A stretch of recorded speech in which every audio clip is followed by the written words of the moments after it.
Hello, guys, and welcome back to episode 2 of the Privett podcast. Today, we have another brilliant guest for you, as today I'm joined by a true borough legend. She's been representing Gosport for now over a decade, playing with the women's team, winning numerous competitions, and even now managing the team. She's currently our head of committee at the women's team, and I'm sure you guys know who I'm talking about, because today I'm joined by none other than Fran Derbyshire. Fran, welcome to the podcast. Are you looking forward to getting into it today?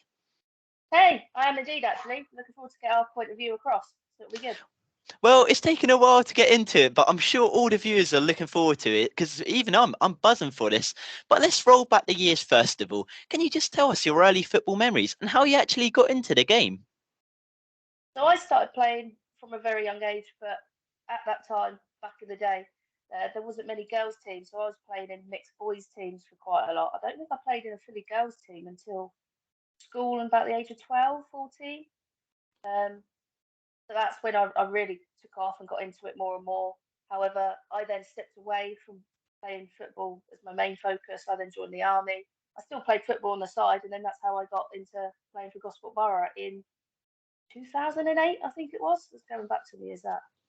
Well, yeah, so when you would have joined Gosport Borough, I would have actually been 2 years old. So that just Oh, shows it. crikey. Oh, but there's a mad stat there. But like you said, it must have been quite hard getting into football. Was it seen as kind of, I don't know, almost a joke kind of? Because I was watching Chloe Kelly, the former England one, the player. Yeah. She said it was always quite hard getting into this sport just because it was always a male traditional sport. So was this the same case with you?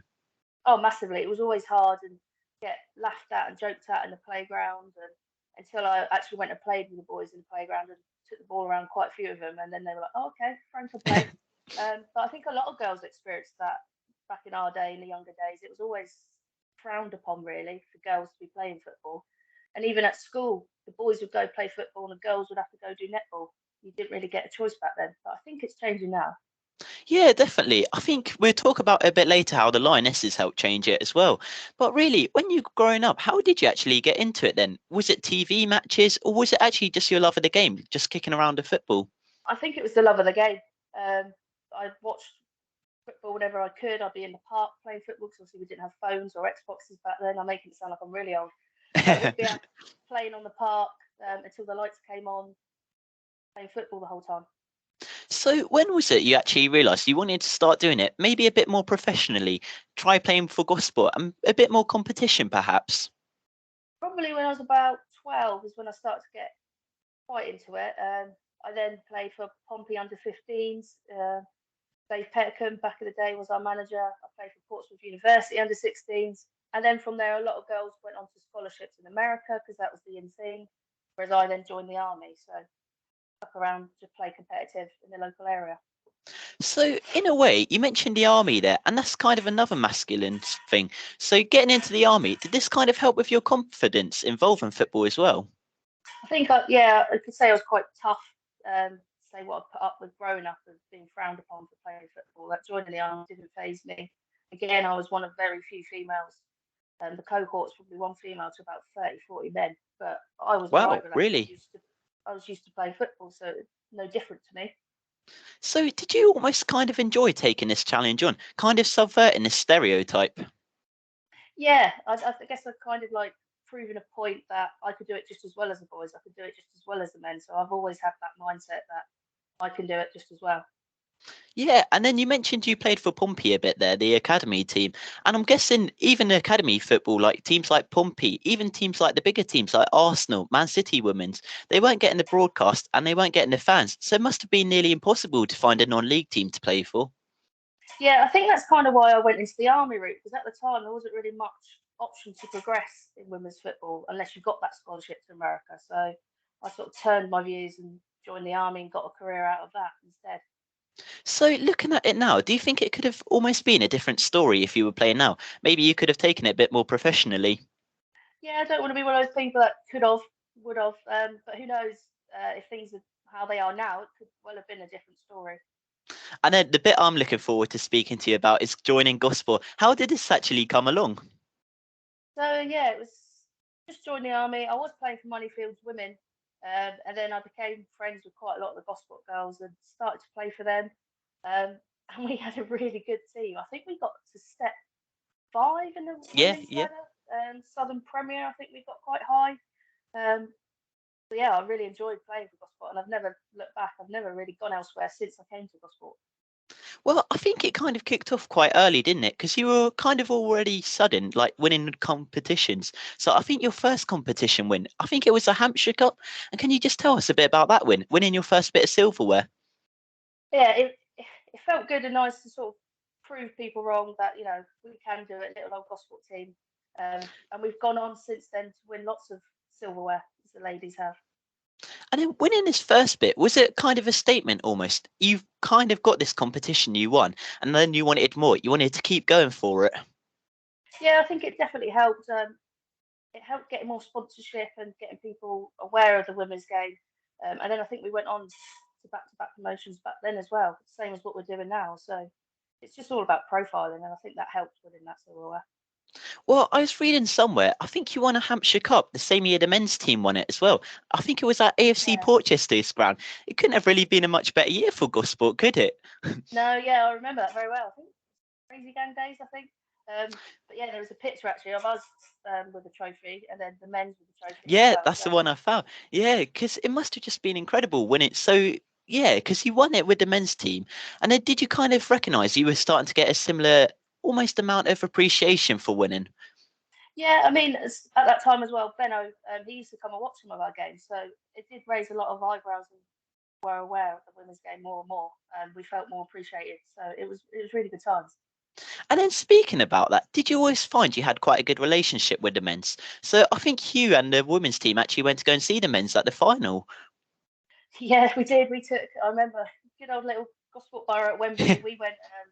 We went as a team actually to go and watch Yeah. it. It was the best day. Okay, the result wasn't our way, but it was just the best day to go and see little old Gosport Borough at Wembley. It was great, and like I said, some of the men used to come and watch us. Benno would come down quite regularly and sit in the dugout and watch some of our games. Yeah, they were really good times.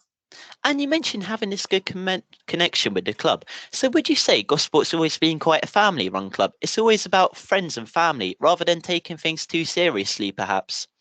I think that's been its outlook. I mean, it's had its hits and misses. We're trying to rebuild bridges now and bring the whole club back together.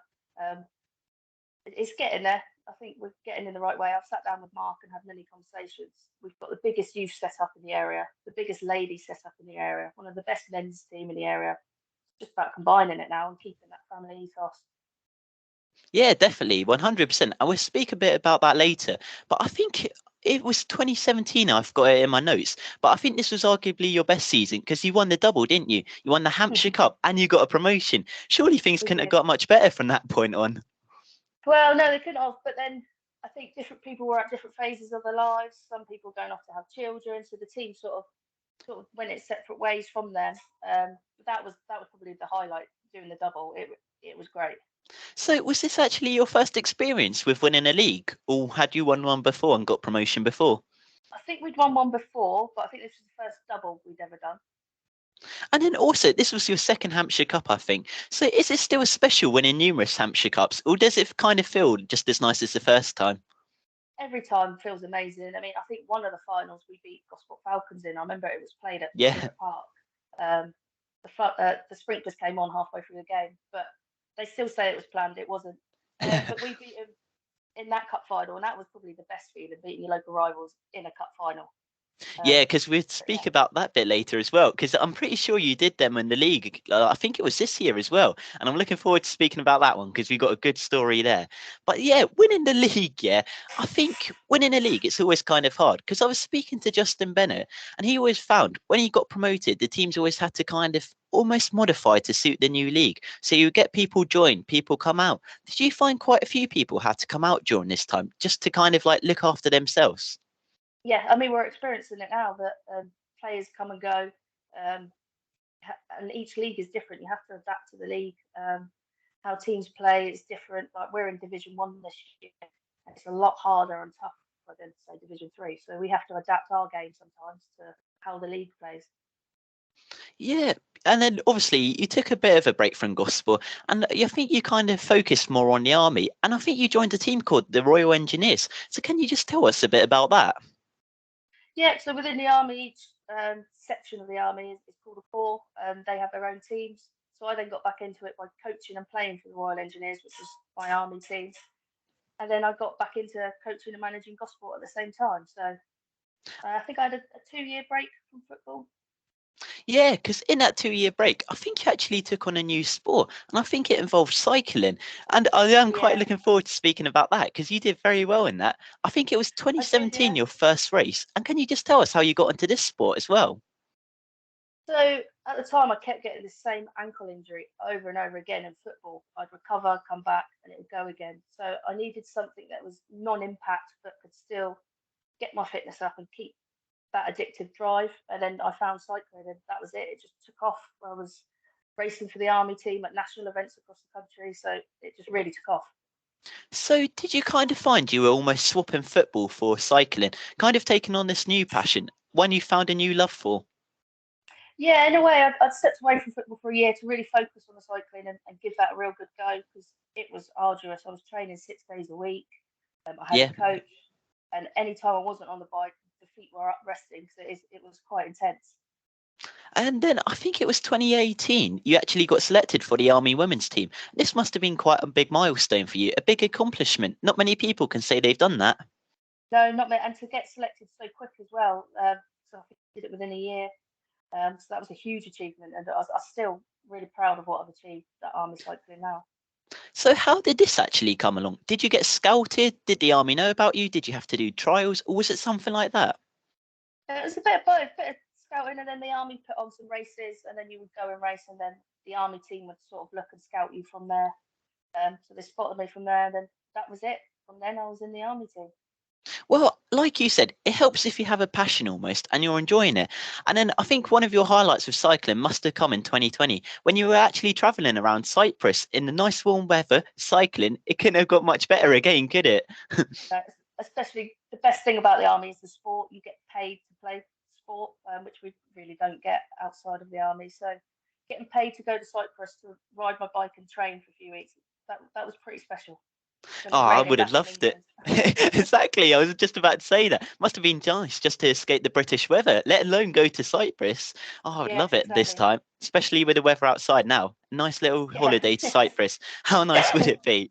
But I think 2020, it was around of COVID, or around that time. So did you find kind of sports halted for a bit? And did this kind of impact your cycling as well? Massively. So we were in Cyprus at the time, I think, when the first COVID case broke out on the news. Oh, Um, really? Wow. Wow. and then we flew back to chaos, really. And yeah, you can't compete. And then sports stopped, and you weren't even allowed to really go out at much at times. So it was, how can you keep cycling up? So then a lot of people turned to indoor cycling and the platform called Swift. But that's not the same as racing outside. Um, yeah, it was a very hard period to keep So involved. did you kind of find it hard to keep your fitness levels up as well? Like, what were you doing during this time? So the indoor trainer that I talked about helped a lot. We were still able to cycle miles and miles, and we could talk to each other as we're cycling. Gaming systems these days, so Zwift is a really good platform for that, where you can connect and ride together, but be at different points around the country. So that was a really good platform. So we managed to stay fit during that. Yeah, so you mentioned it was a bit of a hard time during this time, but then when you did return, you must have almost felt this new love return, this new passion almost, because I think it was in 2021 you were awarded an award, I think. It was like the Army Champion Award. So can you tell us a bit about that? Yeah, so once a year, all the army riders come together and compete and race for the title, including army team riders. So everyone's just against each other, and I came out and won that one. So I was army champion, which was great Wow. to come out of lockdown and win that. So would you say this is kind of one of the biggest accomplishments? Because almost this is kind of a national one, if you know what I mean. Yeah, I'd definitely say that's one of my biggest accomplishments to date, and it's amazing the journey I had with cycling. And despite initially thinking you hanged up your boots with Gosport, I think you actually made a return with Gosport. So I can you tell did. us how this came back along again? So it came across because my niece was playing for the team, and then my old PE teacher Charlie Nelson, Charlie Mills now, she took over the team. So she was managing the team. My niece was playing, and they were egging me and egging me. Come on, come back. How nice would it be to play in the same pitch with your niece? And I was like, yeah, all right then. And that was it. So it was kind So of I guilt was pressure second. almost. Yeah, it worked. It didn't take much. Oh, well, that must have been a special moment as well, playing with your niece. Like, yet again, it's kind of reinforcing this point where it's a family club, but this is just taking it to a new level, I'm guessing. Yeah, it was really special to share the pitch with her, and then she even assisted me for a few goals, Yeah. which was really nice, and some of I don't think either of us will ever forget. So it was a really nice experience. Well, I wonder who taught her those skills then. I'm guessing you had a big part. Obviously, yeah.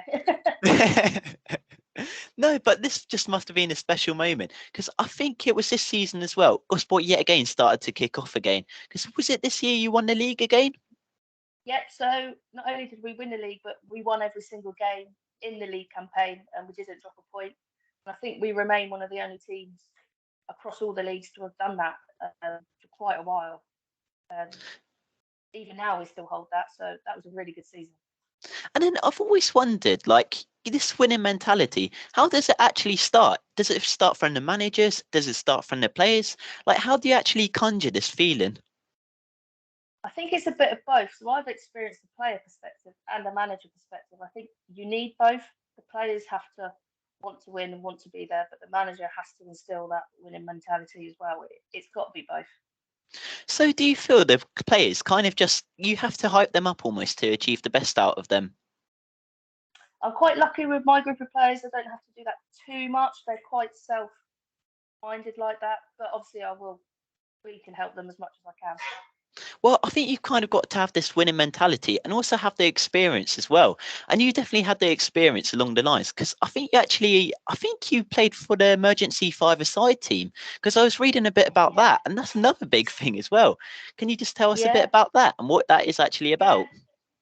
So that's held. I believe that's held once a year. All the emergency services. It's basically a five-side tournament. It was held in Birmingham, I think. And there's a five-side team from each service that goes and compete against each other, and that was real hard, but it was great fun. We had a great team. So was this kind of a competition or was it more just a fun-based competition, trying to prove like your proudness? So it was a fun competition, but everyone takes it as a competition. It's never Oh, fun. yeah. It's always a competition. But no, it was really good. And how did you do in this one? I'm guessing you did quite well as usual. Yeah, I think we made it to the semi-final Oh, stages in that wow, one. really? And I think we lost on penalties. Was this like against the fireman team or police Yeah, team? so there Or was like police service, ambulance service teams, fire service teams. I think they do it quite regularly all across the country. Different counties send different teams in. well, I think I would have had to be cheering on the fire service team there, just because my dad's a firefighter. But yeah, so it must have been great doing that bit. But I think it wasn't too long after where you actually suffered quite a serious injury. I think it was to do with suffering a knee dislocation or something like that. This must have been quite a serious injury. So what happened here? So in January, I dislocated my right knee playing football. I planted my foot. It was quite a horrendous pitch. Probably should never have gone ahead. It was away at Aldershot, and my kneecap just popped in and out. It popped straight back in, which was Oh, lucky. So I was recovering from that. I came back from that, and then I snapped my ACL and LCL in my left knee 5 months later. oh, wow, wow! I don't So think I could have coped with that. I'd gone through my whole career, no serious injuries, and within a space of 5 months, both knees have been, been knackered. Oh So no! I've only just had the operation not so long ago for the LCL and ACL reconstruction. So I'm guessing it was kind of like you got this injury, you maybe came back for a stint, and then you got injured straight away again. How annoying was this then? It's so frustrating, especially if I've gone through so long of my life without any serious injuries. To get two in the space of 4 months, I was like, okay, this is the head, the boots are hung up. Take a beating. So was this the thing that kind of forced you into retiring almost? Or Almost, yeah. Well, definitely, actually, yeah. I don't think I'll ever play again. I'll just stick to coaching and managing now. So I've still got that involvement. well, before you did do this, I think you actually got your 100th appearance for Gosport, and this must have Did been yeah, another big thing for you as well, because you even got a framed shirt, I think. I did. Yeah, I was presented with it. 100 appearances, league and cup. We don't count friendly, so competitive appearances, which is a really proud moment actually. Not many can say they've got 100 appearances for the club. So yeah, really pleased with that. So were you actually one of the first people to achieve this, if not the first? I don't know about the men's side. There must be people close to that on the men's side. I think the female side probably one off. Oh, wow. Yes, it must have been a big achievement. And I'm guessing they kind of did like an awards ceremony after the game as well. So you must have been having a big party that day as well. Yeah, definitely want Because to celebrate. yeah, definitely. And not only that, I think it was this season as well, where you ended the season with 25 goals or something. But I think you missed half the season as well due to the injury. Yeah, I So did. this is like, how did you get that many goals in despite the I injury? That's a know. staggering amount. Yes. So one of the players who's actually on my team now, Jodie, me and her linked up really well, and we were just putting balls in the back of the net for fun between us. I'd make the runs. I wasn't the quickest player, but I just knew where to be and when to be, and the timing of the runs, and I'd be in the right place at the right time. Oh, it was like taking back Erling Haaland, I'm guessing, a couple of his clips. But Yeah, not only, I'm not the quickest in a sprint, but I'll just be in the right place at the right time, which is as a well, to striker, be is fair, sometimes as what you long need as the to ball do. goes in the back of the net, I think you're happy anyway. But not Exactly. only this, I think you got promotion with the Royal Engineers. So another big achievement as well. We did, yeah. We got promotion. We were the underdogs actually. We got promoted to Division One, which we're still in now. We managed to stay up last year, so we're still fighting again this year. We're up against some serious teams, but we're holding our own and staying in division at the moment, which is great. Yeah, and then you did make the tough decision to try and kind of step back from it, go more coaching. And how did you get into this? Is it more you studied the coaching badges? Did you find you always had a knack for coaching? Or just how did I this come along? think a bit of both. So obviously Charlie stepped away, and it was kind of I take on the reins or it falls to pieces. So I was like, okay, how hard can it be? It's very hard. Um, so yeah, so I took on the reins from there, and I'm now doing my UEFA C coaching badge. So I think I'll just carry on with coaching, to be honest. So with these coaching badges, is it something where it gets progressively harder almost? So like you do, I don't know, coaching badge A, that's kind of like a simple one, and then you do B where it gets harder and keeps getting harder until you get the max one. Yeah, so I think it starts at your level one. It used to be level one, two, and three now, but I think they're changing the wording of it. But it can go all the way up to UEFA Pro license. That's really at the top. So yeah, I'll do my UEFA C now, and then I'll look to apply for my UEFA B probably in a year or two after a bit more experience. So yeah, again, I think I was reading a tweet where you did it. I think you were the only one on the course which were a girl as well. So this must have been Yeah, another big thing as well. yeah. One of the mentors was like, "Are you okay with being the only female on the course?" I was like, "I'm used to it. It's my life. Playing football, work. I'm used to it. It doesn't phase me. Obviously, I'd Oh, love to see more females in the game, but yeah, I'm used to it." well, hopefully you're starting a new line and starting to create new chances because we'll speak about that in a couple minutes, hopefully, because we're just about to get on to how you actually came. I think it was a chief in football. So I think you went into the chief committee role in June 2022. So what's this role actually consisting of? Is it forming a new squad, making new players come into the team, or just kind of helping to kind of build bridges between the girls and the youth team, just trying to build a pathway almost? Yeah, so it's kind of to build bridges and to create a platform for the ladies to have their say for things. So we've got Audrey as our chair, and it's just our way. The captains of each team are in it, the manager of each team are involved, so we get the viewpoint of the whole club, not just managers, not just coaches. Get the views of the players, and try and really incorporate the youth and combine us all to keep inspiring girls teams. I think at the moment there's 7 girls teams now within Gosport Borough Wow, Youth, 7. which Blimey. which is amazing considering there was none a few years ago. So is it something you feel quite responsible for almost? You're the main one. Like, is there any pressure to that at all? Or do you kind of cope with it quite well? I can't say I'm just the main one. I've probably helped along the way, but there's loads of people in the background that have helped the club throughout to get to this stage with girls teams. And it's something we're still growing. My captain, Lindsay, she started the Wildcats program where girls can go along who are 3 or 4 years old, and then girls teams are formed from that Wildcat program. So there's been quite a few people to have a role to play, but we're just really keen now to keep striving and keep improving the girls' game. So do you feel like Gosport are actually quite good at this? So you're the main team, well, at least one of the main teams in this area that are actually creating this pathway for young girls. Because I think there's still a couple teams in the local area that don't even have a men's women's team, or they don't have anything like this. So how is it important? Is it that you're doing it, you're building the pathway, and you're helping these young girls create their dream? Maybe even help make a couple lionesses in the future, perhaps. I think it's really important, especially to make a pathway that I never had, so that these girls That's why whenever I have a home game at the stadium, I always look to use one of the girls' teams as mascots, get them down for the day to experience and keep inspiring them so that they keep progressing in their journey. And I think it's just really important the work we do to keep the girls' game growing. And then something that I did think at to this kind of a catalyst for this improvement of the girls' game was the Lionesses winning in 2022. So I think it was kind of a similar, yes, must have been a similar time when you kind of took over Gosport. Yeah.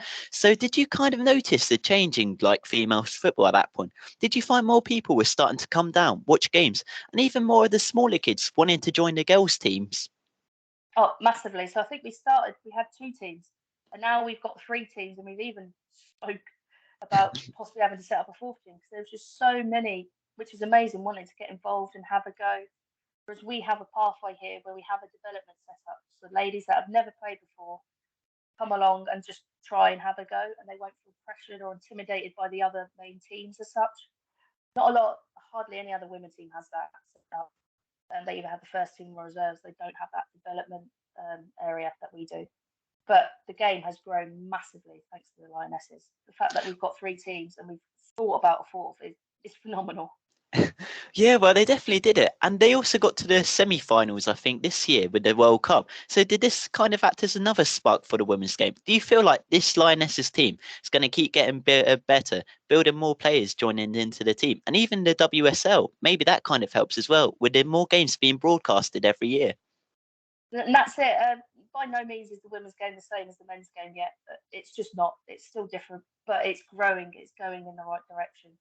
Getting more broadcasting, getting more airtime, raising people's eyebrows, awareness of the game. It's just going to keep growing. And I think the best thing for me is when I hear the comments from certain men, and then they have daughters, and then their daughters want to get involved. And I'm just sat there drinking my cup of tea, a little bit smug, like now you're involved in the girls' game.